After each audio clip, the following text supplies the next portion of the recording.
honorable ministers from Nepal, Bhutan, Sri Lanka, Maldives, and Iran, distinguished guests, officials, students, engineers, and entrepreneurs. 2023 is a momentous year for all of us. While the global pandemic seems to be behind us, geopolitical tensions and financial instability looms ahead. Technology is also at an inflection point. AI and quantum technologies have come of age, 5G is becoming mainstream. It is in these interesting times that India is hosting the G20 presidency, and this is also the opportune time to present fruits of our Honorable Prime Minister's vision to the world. Honorable Prime Minister Shri Narendra Modi ji launched Digital India in 2015. Within a short period of 8 years, Digital India has touched the lives of billion-plus people. Our digital public infrastructure is capable of solving complex problems at population scale. And through the Digital India program, Honorable Prime Minister has transformed the telecom sector. His reforms have helped create a robust telecom sector. If a typical permit for telecom tower used to take 220 days a few years ago, today it takes only 7 days. 85% of the permissions are instantaneous. India's 5G rollout is among the fastest in the world, and within a short time frame of 6 months, we have 115,000 sites radiating 5G signal. The 5G testbed at IIT Madras is helping us perfect telecom gear and software. India is now emerging as an exporter of telecom equipment and technology. The 5G lab ecosystem in 100 universities across India will add momentum to the startups. And India's own 4G, 5G telecom stack has now been tested for 10 million simultaneous connections. After successful field testing, we have started deployment. Within a few months, this deployment will be more than 100,000 sites. And today, Honorable Prime Minister will inaugurate the ITU Area Office and Innovation Center. We welcome you all for your gracious presence on this historic occasion, and we hope that this initiative will help the innovators from this region. Thank you very much.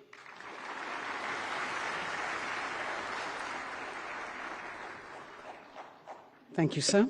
We have with us the Secretary-General of ITU, Ms. Doreen Bogdan-Martin, who is a globally recognized leader with 30 years of experience in the information and communication technology sector, including several years with the International Telecommunication Union. She has broken the glass ceiling and is the first woman Secretary-General there. May I request Ms. Bogdan-Martin to please give her remarks about the ITU, its relationship with India, and the vision plan for South Asia.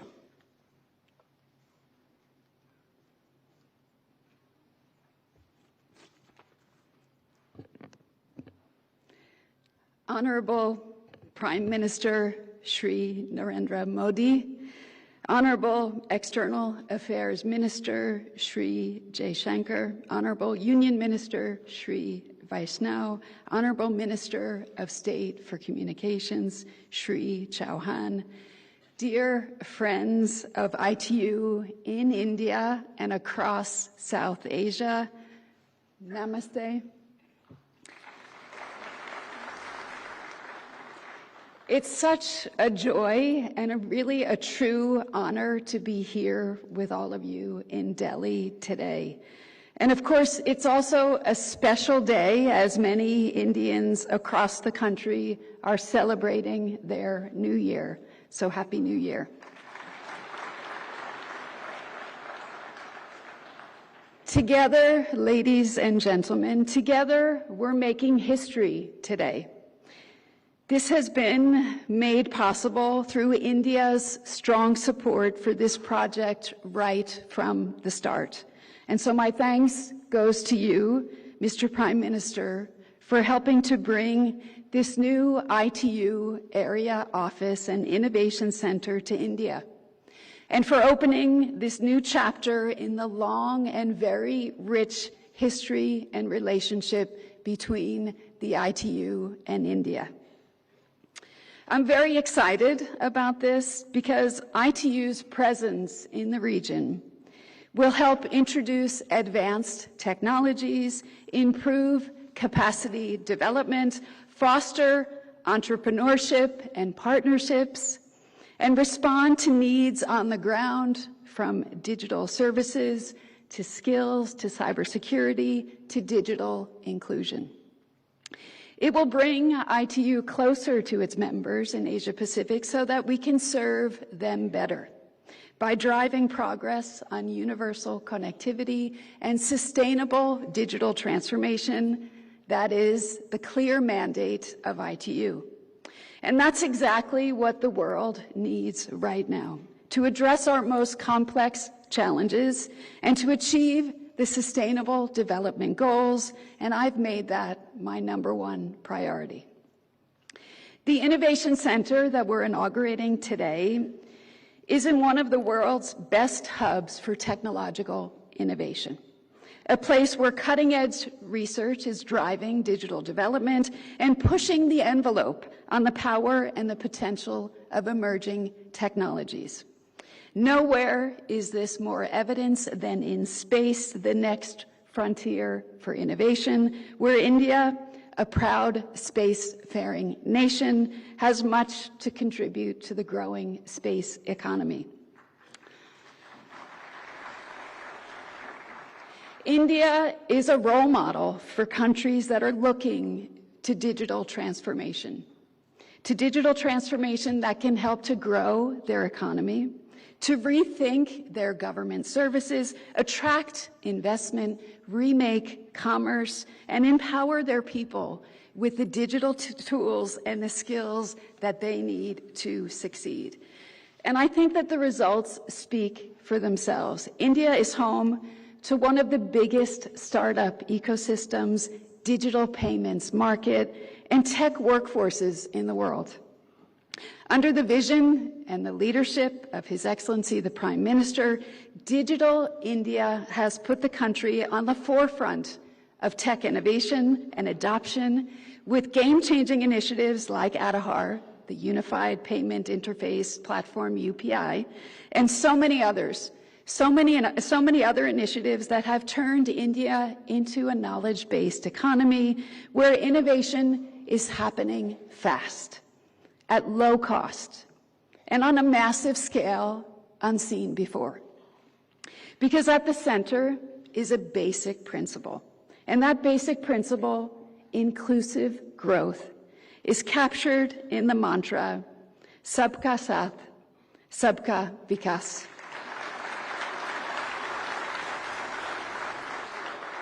And I'm so pleased to see this reflected in the great theme of the G20 this year, under India, of course, under India's presidency, One Earth, One Family, One Future.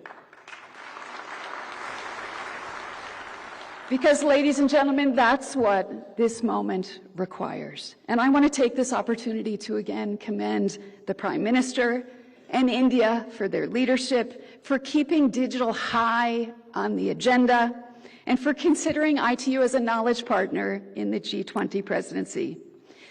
This year marks an important midpoint for the Sustainable Development Goals. We need leadership in this space when it comes to digital technologies, because if we don't harness digital, we cannot accelerate progress to achieving those 17 Sustainable Development Goals. What we're starting here today is paving the way for a more innovative, more equal, more safe, and more prosperous and more sustainable digital future for all people in all regions. Ladies and gentlemen, I can't wait to see what our new ITU Area Office and Innovation Center will do to take technological innovation, digital transformation, and cooperation with all our partners to new heights here in India and across South Asia. Thank you very much. Namaste.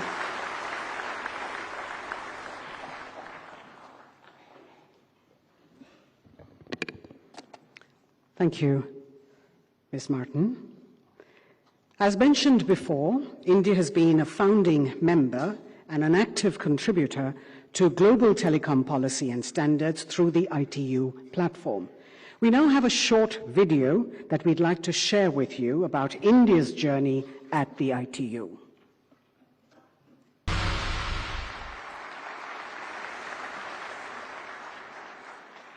We now request our illustrious Prime Minister, Shri Narendra Modi ji, to please inaugurate the new ITU area office for South Asia and the Innovation Center in New Delhi that will help to push the boundaries of innovation and accelerate digital transformation for all people, businesses and communities across India, the region and beyond.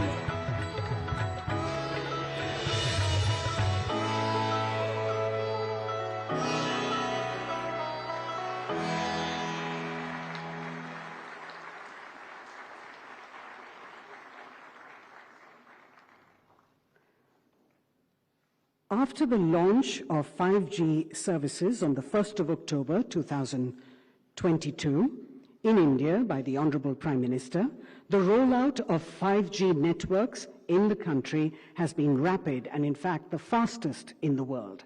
Now the Government of India has embarked upon the next generation 6G research and innovation in the country to enable India to be a frontline contributor to 6G technology and manufacturing by 2030.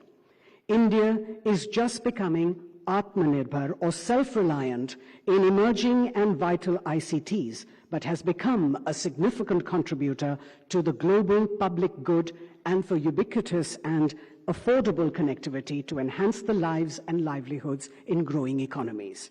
May I now request the Honorable Prime Minister to release the Bharat 6G Vision and Mission document that clearly enunciates the path India seeks to take in its quest for research and development of next generation technologies and ICTs. We have copies for everyone on stage to hold up for the photograph.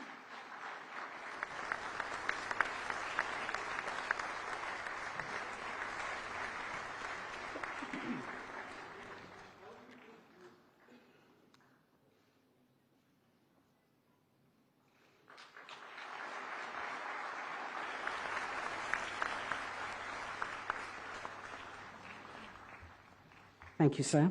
As part of the 6G mission, India plans to set up a test bed that helps innovators to develop products which operate on terahertz frequencies and are 6G. May I now request the Honorable Prime Minister, Shri Narendra Modi ji, to please launch the 6G test bed project that is being set up by a consortium of Samir, IIT Madras, IIT Guwahati, and IITs.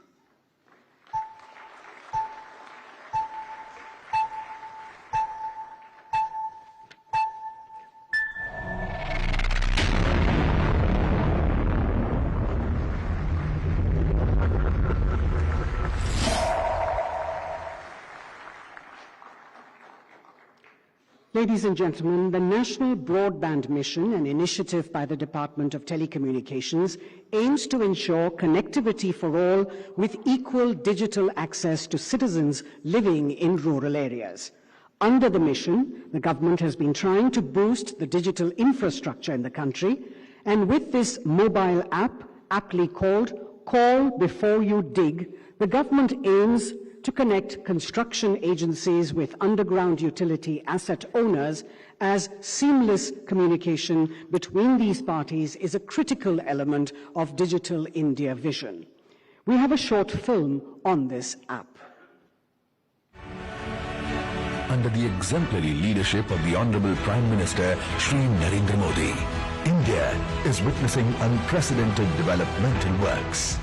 The PM Gati Shakti initiative resulted in whole-of-government approach, contributing to integrated planning and coordinated implementation of infrastructure projects.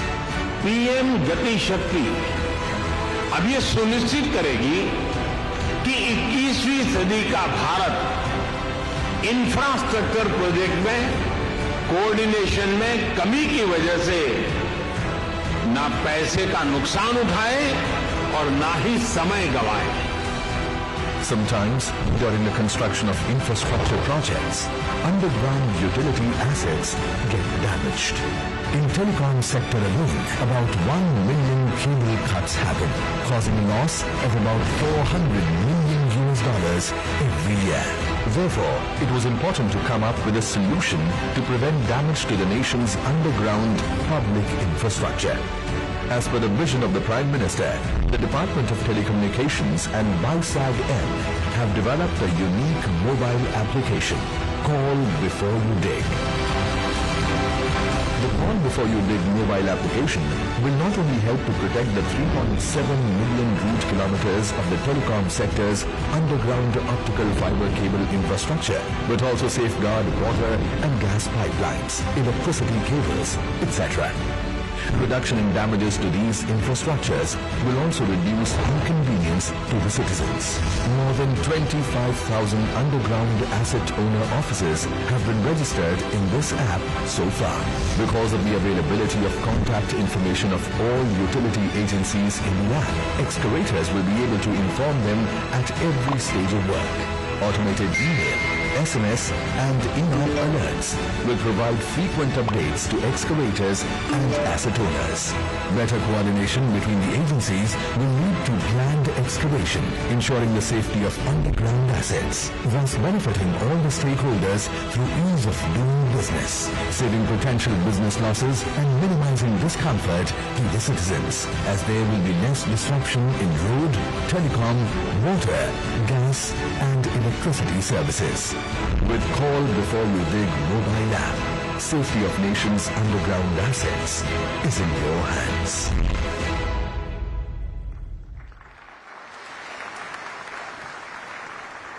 May I now request the Honourable Prime Minister to please launch this mobile app by clicking on the app icon on a mobile.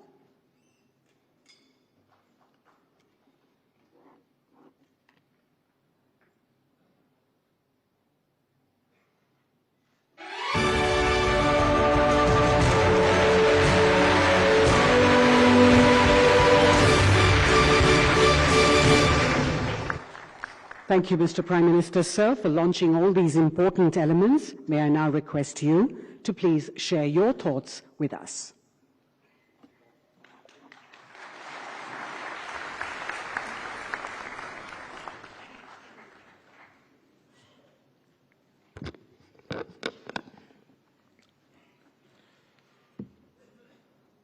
केंद्रीय मंत्रिमंडल के मेरे सहयोगी doctor S Jaishankar जी, श्री अश्विनी वैष्णव जी, श्री देवश्री चौहान जी, ITU की secretary general, अन्य महानुभाव, देवी और सज्जनों, आज का दिन बहुत विशेष है, बहुत पवित्र है। आज से हिंदू कैलेंडर का नया वर्ष शुरू हुआ है।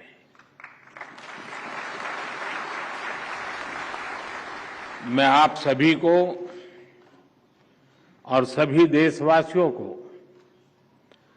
विक्रम संवत 2080 की बहुत बहुत शुभकामनाएं देता हूं।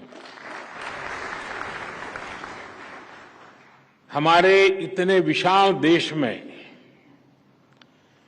विविधता से भरे देश में सदियों से अलग अलग कैलेंडर्स प्रचलित है। कोल्लम काल का मलयालम कैलेंडर है, तमिल कैलेंडर है, जो सैकड़ों वर्षों से भारत को तिथि ज्ञान देते आ रहे हैं। विक्रम संवत भी 2080 वर्ष पहले से चल रहा है। ग्रेगोरियन कैलेंडर में अभी वर्ष 2023 चल रहा है, लेकिन विक्रम संवत उससे भी 57 वर्ष पहले का है।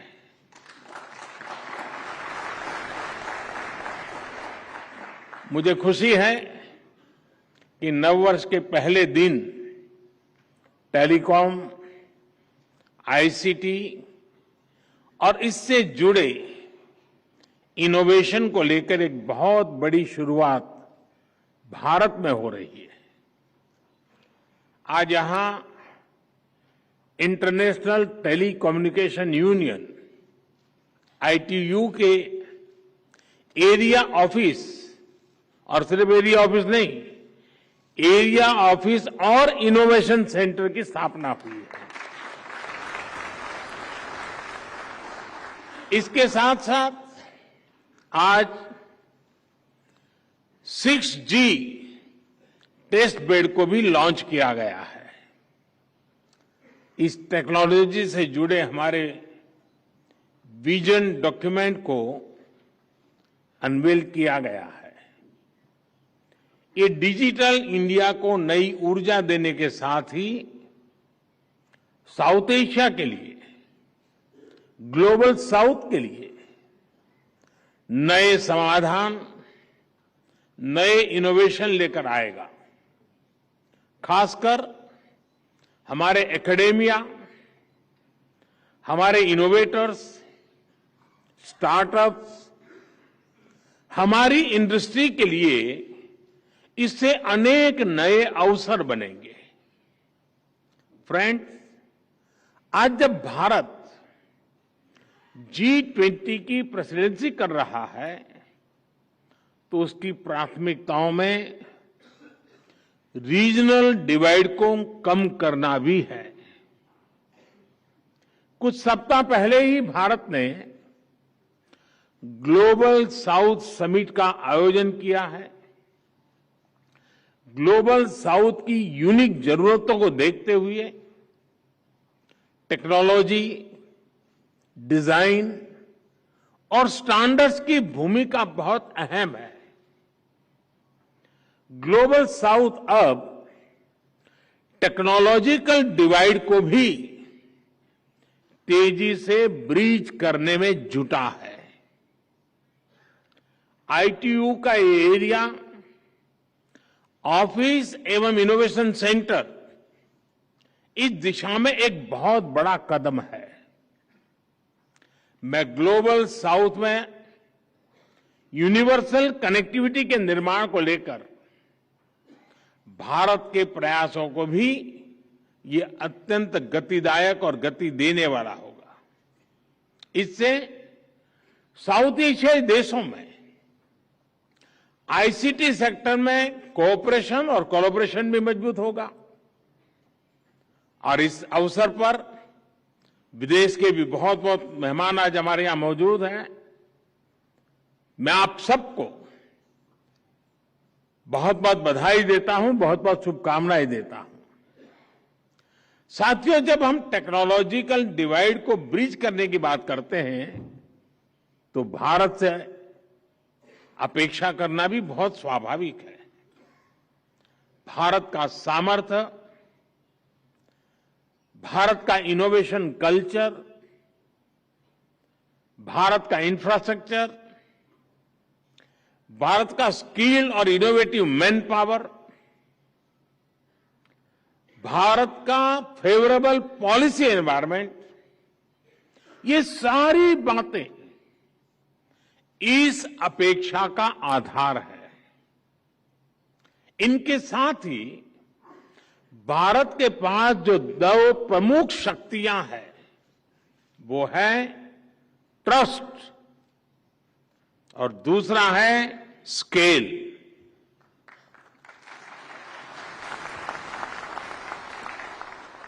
बिना ट्रस्ट और बिना स्केल हम टेक्नोलॉजी को कोने कोने तक नहीं पहुंचा सकते। और मैं तो कहूंगा कि ट्रस्ट, ये टेक्नोलॉजी जो वर्तमान की है उसमें ट्रस्ट एक पूर्व शर्त है।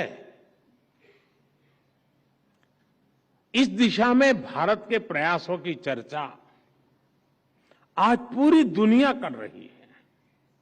आज भारत 100 करोड़ मोबाइल फोन के साथ most connected democracy of the world है।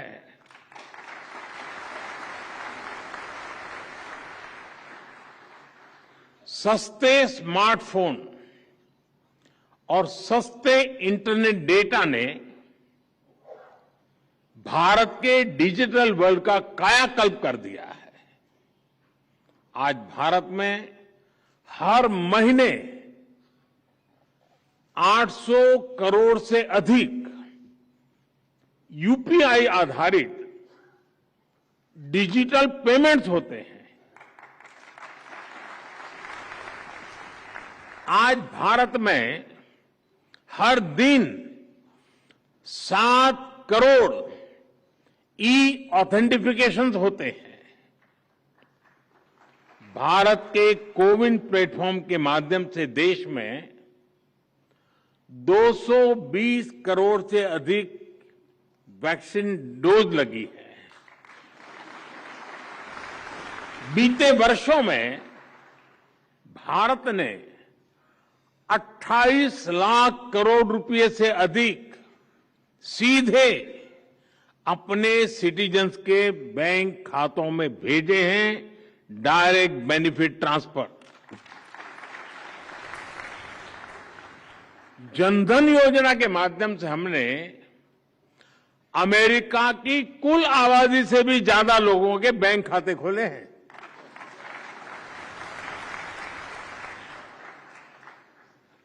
और उसके बाद यूनिक डिजिटल आइडेंटिटी यानी आधार के द्वारा उन्हें ऑथेंटिकेट किया और फिर 100 करोड़ से ज्यादा लोगों को मोबाइल के द्वारा कनेक्ट किया।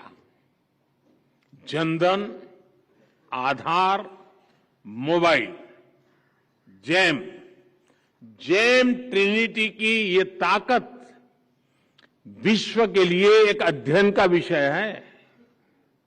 साथियों, भारत के लिए telecom technology mode of power नहीं है। भारत में टेक्नोलॉजी सिर्फ मोड ऑफ पावर नहीं है, बल्कि मिशन टू एम्पावर है।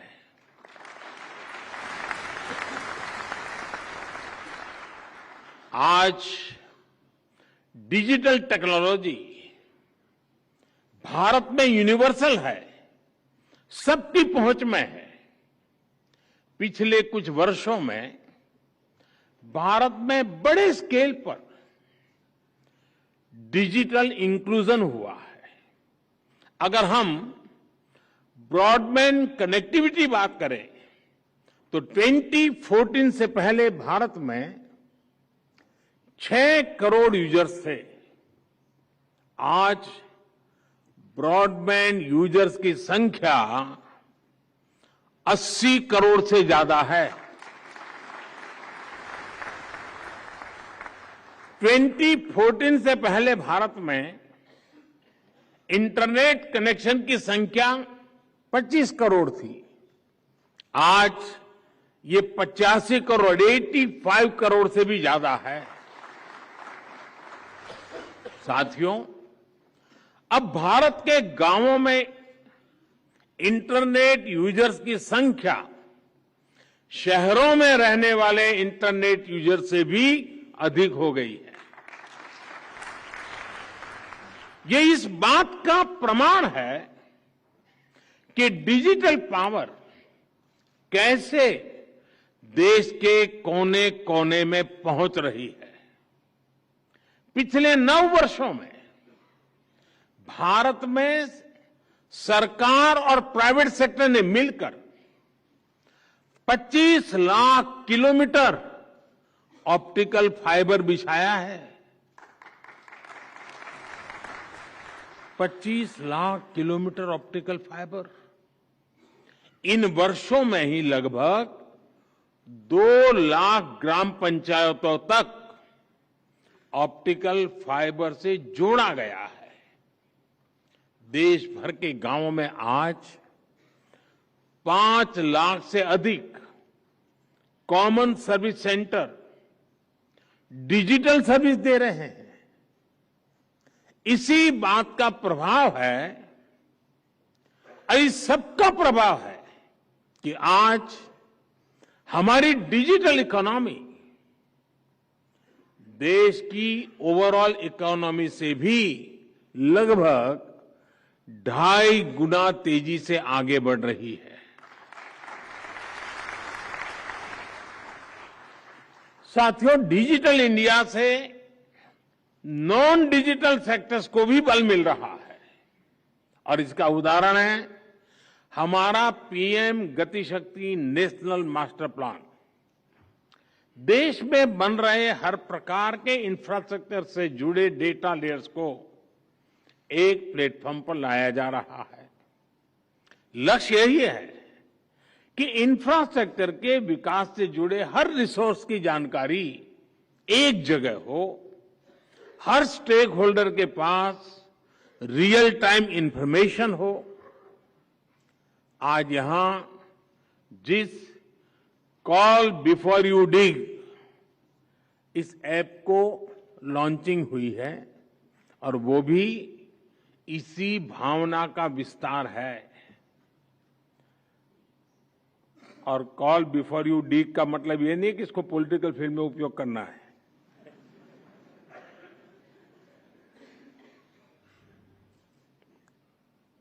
आप भी जानते हैं कि अलग अलग प्रोजेक्ट्स के लिए जो डिगिंग का काम होता है उससे अक्सर टेलीकॉम नेटवर्क को भी नुकसान उठाना पड़ता है। इस नए ऐप से खुदाई करने वाली एजेंसियां और जिनका अंडरग्राउंड एसेट है उन विभागों के बीच तालमेल बढ़ेगा। इससे नुकसान भी कम होगा और लोगों को होने वाली परेशानियां भी कम होगी। साथियों, आज का भारत डिजिटल रिवॉल्यूशन के अगले कदम की तरफ तेजी से आगे बढ़ रहा है। आज भारत दुनिया में सबसे तेजी से 5G रोल आउट करने वाला देश है।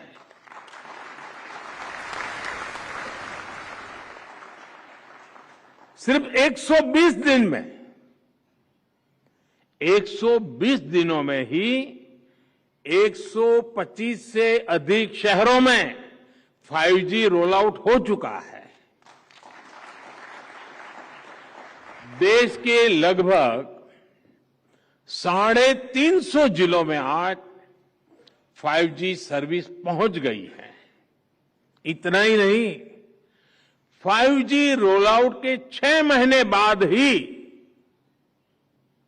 आज हम 6G की बात कर रहे हैं।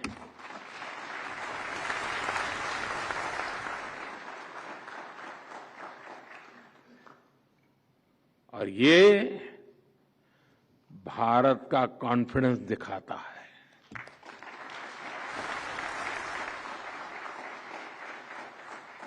आज हमने अपना विजन डॉक्यूमेंट भी सामने रखा है। ये अगले कुछ वर्षों में 6G रोल आउट करने का बड़ा आधार बनेगा। साथियों, भारत में विकसित और भारत में सफल टेलीकॉम टेक्नोलॉजी आज विश्व के अनेक देशों का ध्यान अपनी तरफ खींच रही है। 4G और उससे पहले भारत टेलीकॉम टेक्नोलॉजी का सिर्फ एक यूजर था, कंज्यूमर था। लेकिन अब भारत दुनिया में टेलीकॉम टेक्नोलॉजी का बड़ा एक्सपोर्टर होने की दिशा में आगे बढ़ रहा है।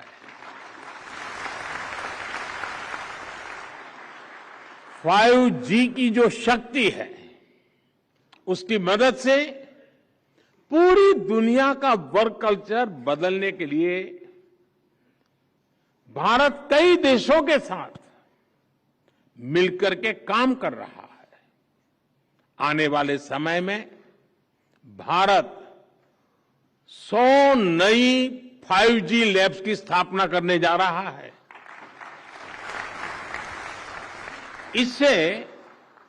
5G से जुड़ी अपॉर्चुनिटीज, बिजनेस मॉडल्स और एम्प्लॉयमेंट पोटेंशियल को जमीन पर उतारने में बहुत मदद मिलेगी।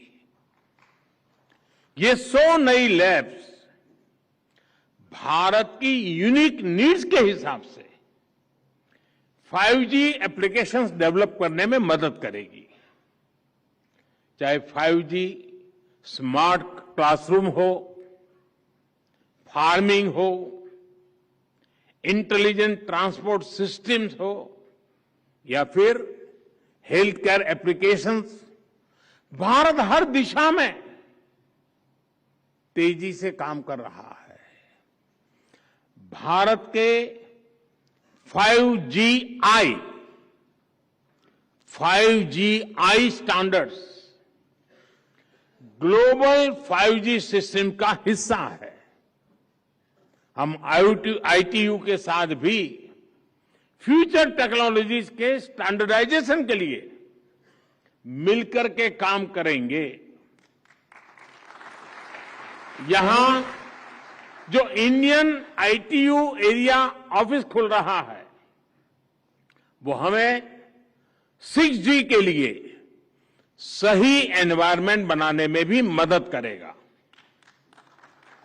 मुझे आज ये घोषणा करते हुए भी खुशी हो रही है कि ITU की वर्ल्ड टेलीकम्युनिकेशन स्टैंडर्डाइजेशन असेंबली अगले वर्ष अक्टूबर में दिल्ली में ही आयोजित की जाएगी।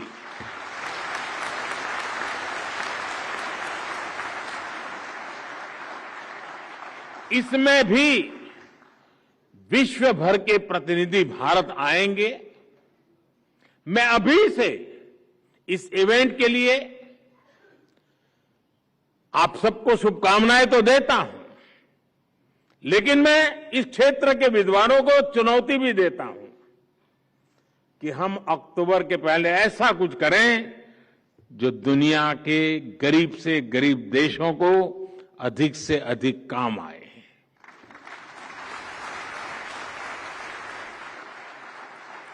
साथियों, भारत के विकास की इसी रफ्तार को देखकर कहा जाता है, ये डेकेड भारत का टेकेड है। भारत का टेलीकॉम और डिजिटल मॉडल स्मूथ है, सिक्योर है, ट्रांसपेरेंट है और ट्रस्टेड एंड टेस्टेड है। साउथ एशिया के सभी मित्र देश इसका लाभ उठा सकते हैं।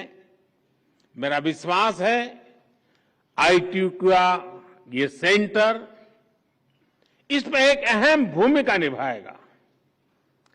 मैं फिर एक बार इस महत्वपूर्ण अवसर पर विश्व के अनेक देशों के महानुभाव यहां आए हैं, उनका स्वागत भी करता हूं और आप सबको भी अनेक अनेक शुभकामनाएं देता हूं।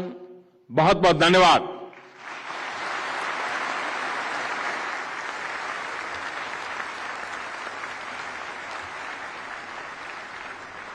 Thank you once again, Honorable Prime Minister.